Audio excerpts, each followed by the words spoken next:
In spring 1981, anger erupted on the streets of London. The capital had not seen this level of violence for more than a century. How long can you suppress a feeling? Right? How long can you suppress a feeling, man? The police lost control. Hundreds of officers were injured.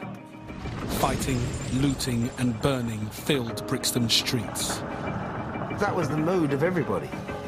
Kill or be killed. This is the story of why more than 1,000 Londoners declared war on the police. They couldn't care what injuries they caused, or even if they killed people. That was quite obvious. They were the enemy. Simple as that. Brixton is a warning of what can happen when a community feels targeted because of its culture or the colour of its skin. Nothing but nothing justifies what happened on Saturday night, and I cannot condemn it too strongly.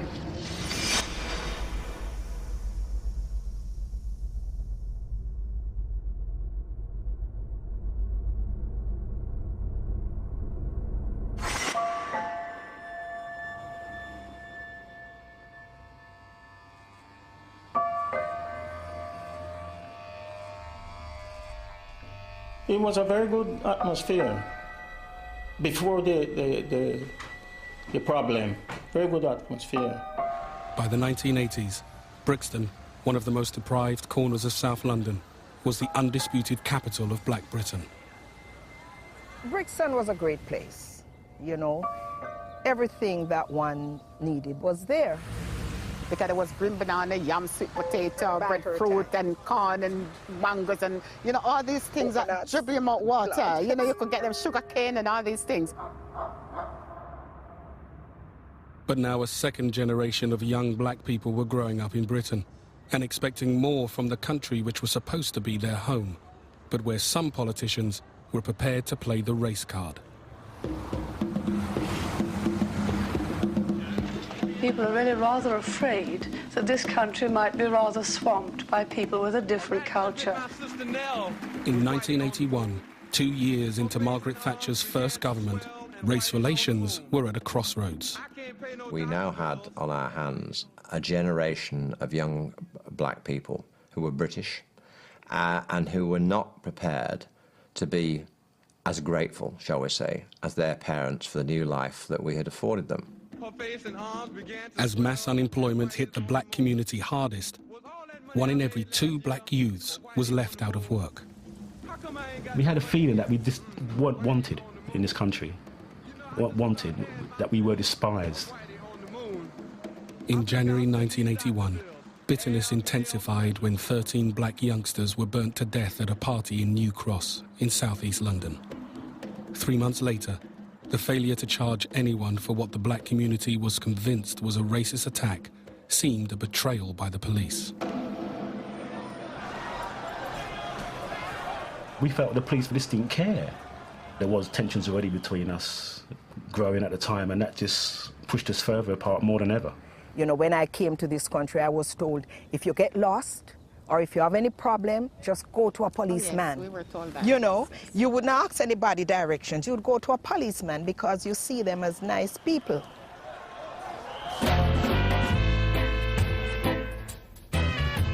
But by 1981, the relationship between police and the young black men growing up in areas like Brixton had degenerated to a point of no return.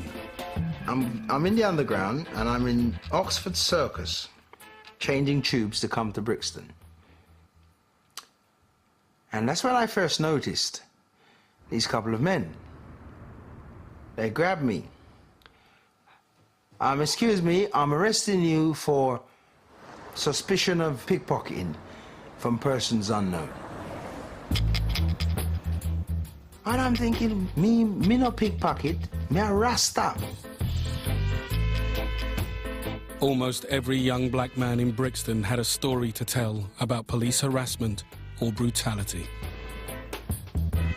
I remember getting on a bus one time from Brixton going to Clapham, and they came on the bus and said I was nicking a purse, took me off the bus, couldn't find nothing on me, they just gave me a good kicking and sent me away. You know, what could you do? There's like 5, 6 police and just you as a little black kid. They didn't arrest no one, they just beat us up and left us there.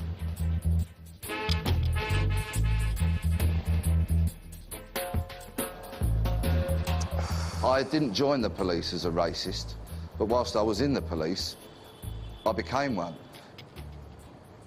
We just went out and made a beeline for whosoever we wanted to arrest.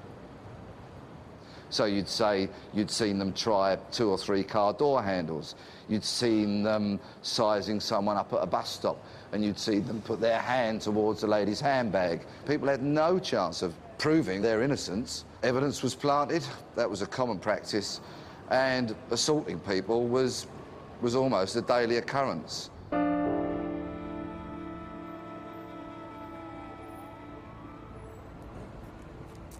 They used to raid dances. I was in one particular dance where they battered down the door, beat up women, beat up men. There was countless police vans outside on Elm Park that night. And I was one of those, in one of the police vans, taken back to Brixton Police Station. My face pressed down to the floor. There was a boot upon my neck, upon my back, and then we were dragged out to the police cells. Sitting in that cell and hearing the screams of the older guys along the cell corridor, it was just frightening, frightening. So that's when I realised that these stories weren't extravagances. It was actually happening.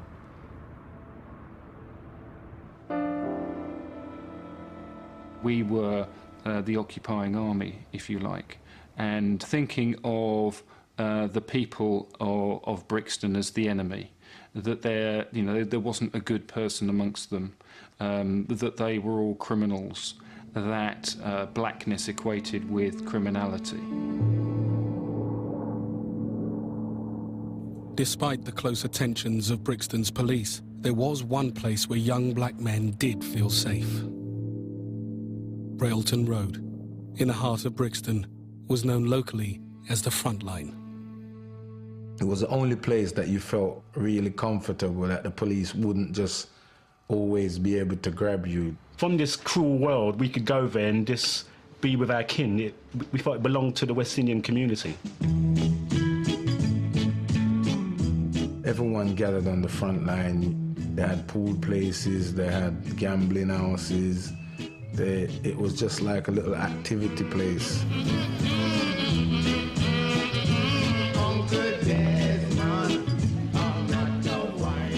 It was a hub of activity down there. It was just always something going on in the front line, always.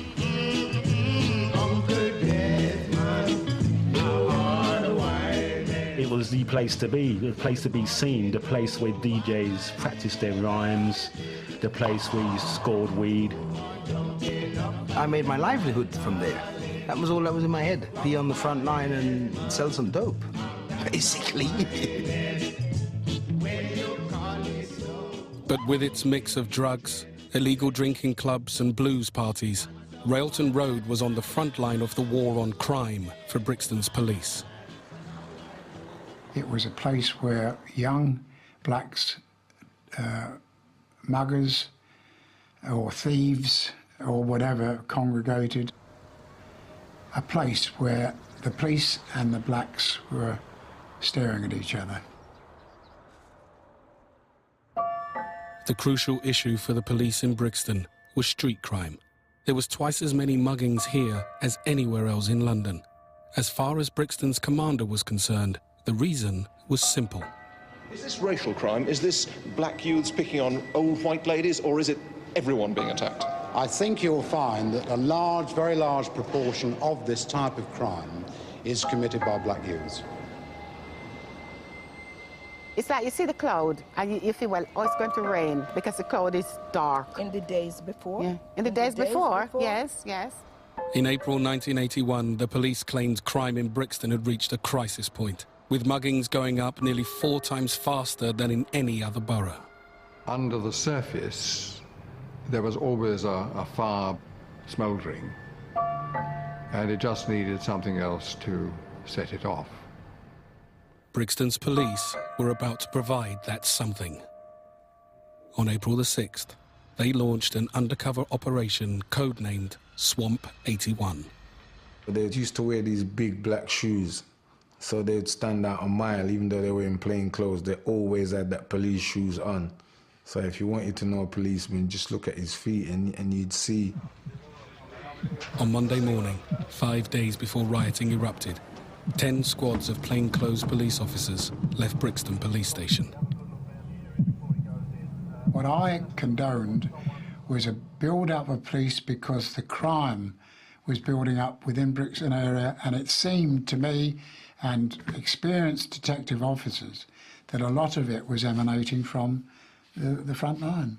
It was simply stopping and searching any young black man that happened to move in and around the central Brixton area. They just stop any and every black person, young or old, but especially kids. Everywhere you look, there was a Bobby there, him and his friend, walking up and down and harassing you and asking you to what you got in your pockets and stuff like that. And if you didn't want to tell him, he got a bit aggressive.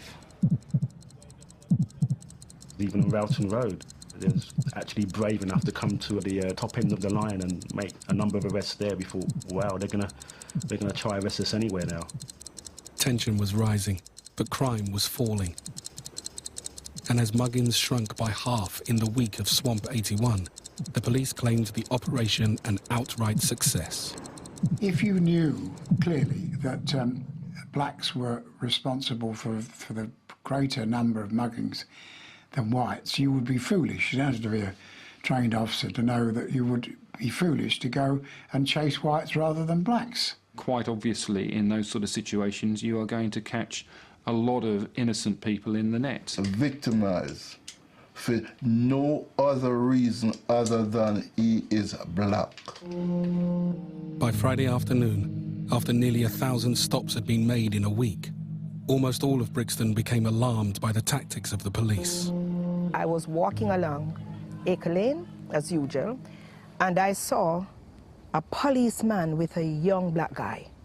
And he was really giving it to him, boxing him, dragging him, and my heart began to pound, you know, and I thought, oh my God, he's going to kill that boy. And then someone was coming up to me and I looked, and it was a tall, handsome policeman. And he looked down at me and he says, what are you looking at? And I says, I'm looking at the way he's doing that boy. And he says, mind your own business and go your way before you get your share. And for him to speak to me like that, I think that was dreadful. And my share of what? What was he going to do to me? I was just taken aback and disappointed. Swamp 81 had galvanized the whole community against the police. You can't say anything, you can't stand and look, because you will be told, move on. And if you refuse, you would be arrested. We had no hope. So it come to a point now that we didn't care anymore. We didn't care anymore. What are you going to do, just sit and take it?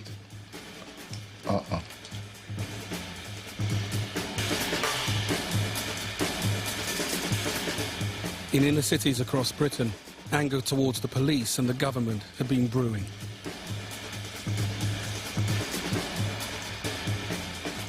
In just 1 week, Swamp 81 had pushed Brixton to the brink.